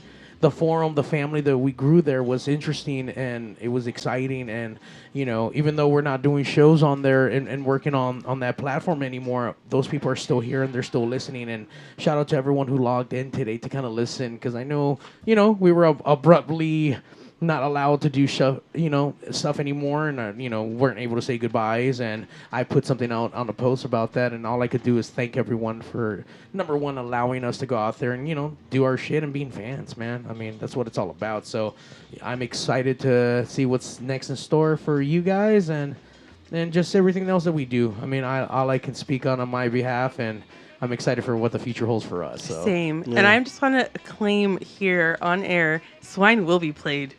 Swine will be fucking played. Oh, yeah. Definitely. It might even be the fucking theme song. Swingin' Swine. Swingin' Swine. Start writing, Zack. I got you. All right. I got you. Hell yeah. Steve, where can we follow you on the social medias, or if we want to go get our fucking pubic hairs trimmed out, where can we go? I'm on Instagram for Sans Steve, and then I also have a barber page called Darth Fader. Nice. Darth Fader Padawan, and so that's my barber page, and that's it. Yeah, that's all I got. And Goodfellas.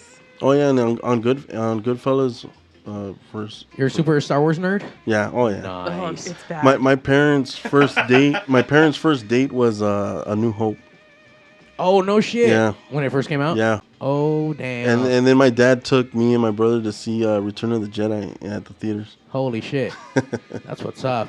Not to mention, Steve and I have a hot date thanks to Oh, Mike. that's right. Yeah, Happy on birthday, Tuesday. guys. Thank you. It was a super early birthday gift. We're excited. I'm excited. We're going to go see Clerks 3. I already saw it in the movie theater, but we're going to go to downtown LA at a special viewing at the Ace Theater with Kevin Smith Q&A right afterwards. Yeah, I So- can't wait. I Yeah. can't wait. They're 2 days apart. It was my birthday gift to them. That's yeah, cute. it's really cute. And I don't have to go. Wait, You want to go what the drink fuck? on Tuesday? Let me know. Aw. I will say, Steve, you've seen all the Clerks? Yeah. Have you seen the newest one yet? I've just seen the trailer. You are not ready for this. Oh boy. man, I heard. You you are told me not this one. ready Yeah, for I this. know. Like it. I'll take my tissues. Your skeet rag. My skeet rag. Oh, it's gonna be too hard, man. Wash that shit before you bring it out. Wash that shit. Thank you to everyone who joined us today. Do you guys have a 69 minutes with my pager that we can follow? It is to come. It just started. It was just birthed a couple days ago. Okay. So it is. I'll post it on my story, but it is 69 minutes with my. Like the number 6 and 9, or like spelled out. 6-9. I was able to get 6-9. Nice. Takashi didn't take it. Woo! I know. I was ready, but that should be up and running soon once we get our platform set up, and if it's going to be audio, visual, or both, links will be there. Whatever you guys need, man. You know, Pig Studios is here to help empower that shit and get it going. Slap some rockets on that motherfucker and get some other things, because apparently Steve's already been in fucking space, man. I know. We have not. So Pigs in Space or what?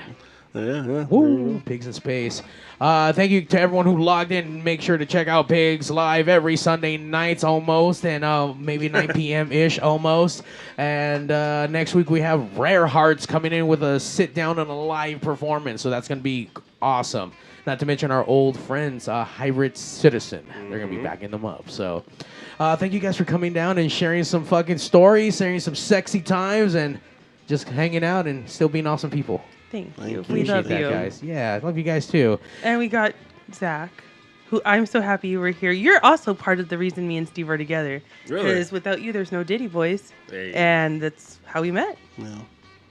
So thank you, Zack. You get me laid.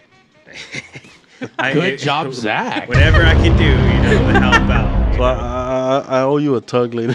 Hey. Ooh, no Dutch rudders here, gentlemen. Woo, there you go. Yeah, double Dutch rudder. I'll go for a rusty trombone. I don't have a trombone. Make sure you get your tug on tonight by listening to some more Pigs, just in case if you miss some episodes. You guys can go to PigzRadio.com or just search Pigs, P-I-G-Z. That's a hard Z, radio.com. Yeah. Get that shit. On that note, Pigs out. And now, ladies and gentlemen. Bye, honey. Hey, yo, DJ, stop the music! Countdown! 5, 4, 3, 2. Initiating shutdown sequence. 5, 4, 3, 2, 1. Fuck you, fuck you, fuck you. You're cool. Fuck you, I'm out. This show may cause birth defects and/or cancer. Void where prohibited in the Southern United States. Official sponsor of the Special Olympics. Not really. 2% financing available for nothing. See your official Toyota dealer for recall as penalty for not buying American. This show may cause massive amounts of marijuana consumption. This show has been a joint venture of cockballs and ass. Free salad tossing available upon request. Visit robertreese.com. Sexual relations among cousins is not incest. Thank you. That will conclude this